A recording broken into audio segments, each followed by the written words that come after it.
does not know I've come. They must leave at once. Abigail felt the words jostle in her head. Who are you? Leah, Albin, they must go now. Nedra's eyes were wide, fearful. Laughter spilled over them from the table's opposite side. The woman's agitation did not fit into the day. But Leah and Albin, they're... Now! You must hear me! Nedra's fingers tugged at Abigail's robe. There is no time! You don't understand, Nedra. They've gone to the bridal chamber. Herod has already dispatched his guards. Nedra's eyes looked wild. A voice from Abigail's other side said, Is something the matter? She was relieved to find Martha standing behind her bench. Nedra tells me there is a danger, but I was trying to explain, and I am telling you they must flee! Nedra was on her feet, her arms waving wildly. A young man named Stephen was suddenly beside them. Abigail could see the fine lines in his dark complexion as concern creased his forehead. Yet, in spite of Nedra's obvious consternation, he exuded the most remarkable sense of calm. Please, Nedra, is it? Please, tell us. If Enos realizes I am gone, he will have me killed. Nedra wiped her brow with a shaking hand. Then we can't allow that to happen. You must thirst if you run all this way. Martha, bring her a drink, please. Now then, tell us what has happened. Abigail saw the woman shudder.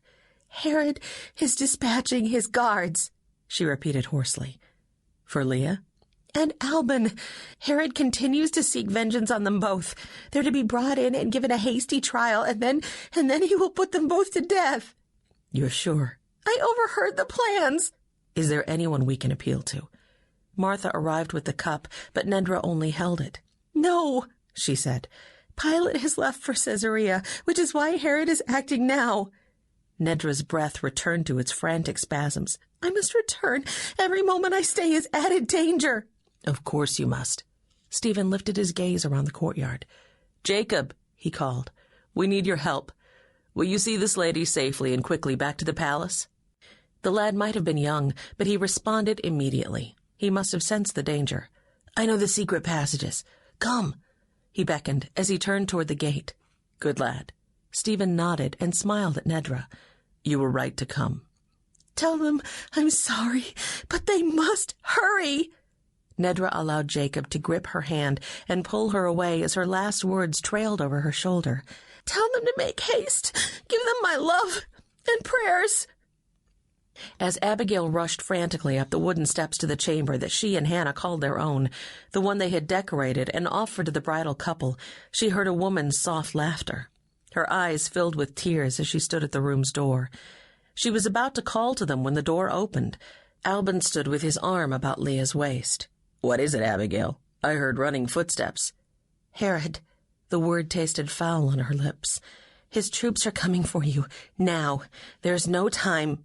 She halted because Albin was now gripping her arm. Steady, he said. Now tell me again. Herod is sending his guards. Nedra slipped out from the palace to warn us. He intends...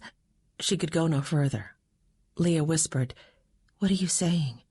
Pilate has left the city, Albin explained, his tone grim. Herod sees this as his chance to retaliate for thwarting his plans. Abigail flung herself against Leah, the tears turning to sobs as she wrapped her arms around her friend. You must flee. The troops. Leah's arms felt warm as they tightened about Abigail's shoulders. Grab your things, you and Jacob. We must hurry. The guards are not after Abigail and Jacob, Leah. The steel in Albin's voice helped steady both women. It is far too dangerous for them to accompany us. We'll move more swiftly, less noticeably alone. But, Leah, if the guards are already hunting, we must go now. After we make it to safety, we will send for them. Jacob has taken Nedra back to the palace. Abigail wiped her face. Albin is right. And my leg. Leah gripped her more tightly still. Gently, Albin eased Leah away. We must go. We will send word as soon as we can, Leah said over her shoulder as she was hurried down the stairway. I promise. Abigail sank down on a step, face in her hands and tears running through her fingers. Oh, God, give them speed, protection, was all she was capable of praying. The only animal Stephen could locate on short notice was the donkey they used for transporting firewood from the valley.